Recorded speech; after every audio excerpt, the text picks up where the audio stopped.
So you're studying psychology and are probably under the perception that many common behavioural disorders are caused only by environmental factors. However, I'm here to tell you the role of genetics in behavioural disorders such as Down syndrome, antisocial behaviour, schizophrenia, and ADHD. Down syndrome is a chromosomal condition which results in individuals experiencing physical characteristics and health and developmental issues, as well as some degree of intellectual disability. Approximately 95% of Down syndrome cases arise from trisomy 21, which is when there are 3 copies of chromosome 21 instead of the typical 2. Hence, people with trisomy 21 have 47 chromosomes instead of 46. This type of Down syndrome is not inherited, as it is a chromosomal abnormality which occurs as a random event during formation of gametes. However, 5% of Down syndrome cases are heritable from an unaffected parent and result from part of the chromosome 21 becoming attached to another chromosome. This occurs during formation of reproductive cells, and it is known as translocation Down syndrome. The unaffected parent carries a rearrangement of genetic material which is balanced, and therefore no genetic material is gained or lost, and they are unaffected. When the translocation is passed on to the next generation, it may become unbalanced, which results in chromosome 21 gaining extra genetic material, resulting in translocation Down syndrome. It is a common perception that antisocial behaviour is caused by poor education, lack of work, ill health, poverty in child development, and family problems. However, new research has emerged that examines the role of genetics in antisocial behaviour and the potential for the interaction of genes and the environment to contribute to the presence of antisocial behaviour. A study completed at the University of Otago, New Zealand, has found that possessing a low-activity MAOA gene variant, coupled with an abusive environment, causes antisocial behaviour. The 30-year longitudinal study concluded that there is a stable genetic and environmental interaction involving MAOA, abuse, and antisocial behaviour throughout an individual's life. Also, it is notable that common genetic variants of the BDNF gene and the 5-HHTLPR gene have been associated, causing neurological development that results in an increase in antisocial behaviour. While the cause of antisocial behaviour has historically been attributed to environmental factors, research has shown that a combination of these genes, coupled with environmental factors, contributes to the presence of antisocial behaviour. I'm sure you have heard of schizophrenia, a chronic brain disorder characterised by cognitive impairment, leading to variations in behaviour. You may be familiar with suggested causes such as that stress, alcohol and drug use can precede the onset of the disease. But did you know that people can be genetically predisposed to have schizophrenia? The strongest risk association for schizophrenia is found in a region on chromosome 6, that is, a segment of an individual's genetic code, called MHC. Within this region is a point or locus called C4. Not only does this locus have 2 distinct possible genes, C4a and C4b, but the gene expression levels vary between individuals.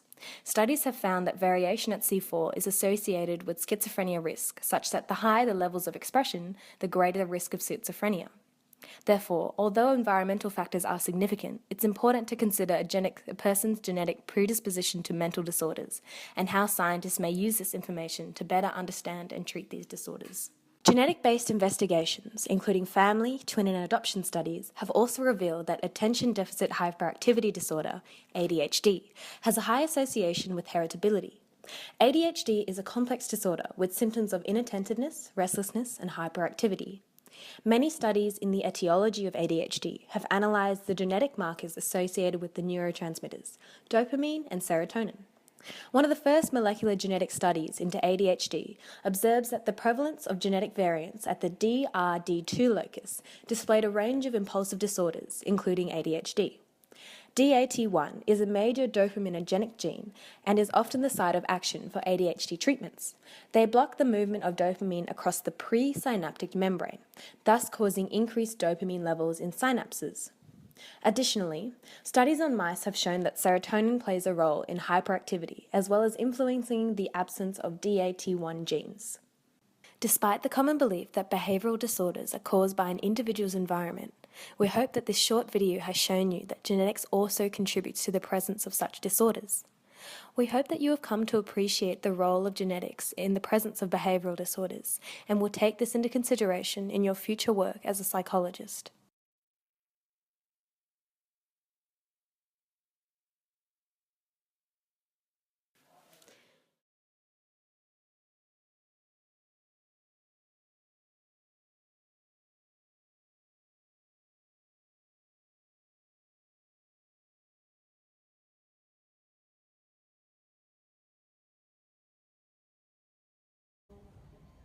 What was your role in the video?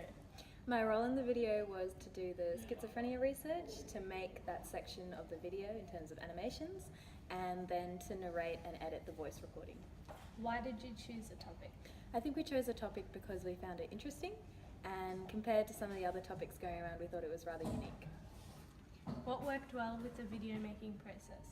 I think what worked well was that we worked really well as a team. We communicated pretty well and spread the workload out, which was good. And I think we started the task itself pretty early, which was good as well. What was challenging? I found, as a narrator, recording my voice without stuffing up was pretty challenging, and then working out how to edit the video and stuff, but worked out well, I guess. What was your role in the video?